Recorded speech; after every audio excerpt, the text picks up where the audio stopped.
was that like, did they give you time while working to go towards your master's, or how difficult was it juggling both a job and having to do that program? Because I know like multiple people who've tried to do their master's while working. Like it's no like easy job. Like that's a pretty difficult thing to be able to do and like come out the other side of, especially in like a Yeah. technical degree.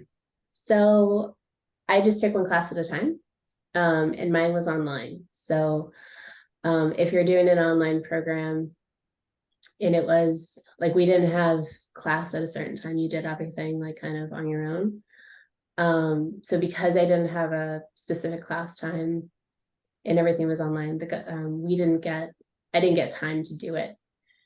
Um, so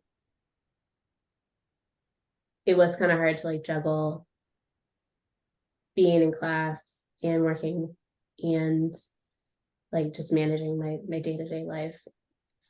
Um, and then like I was traveling a lot, so it made it kind of hard.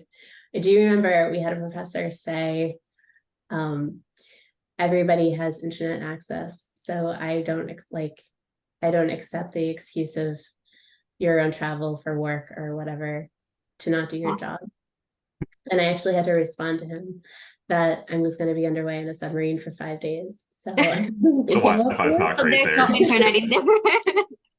And he was like, well, that's a first. What's worse, Zach's internet right now or the internet on a submarine?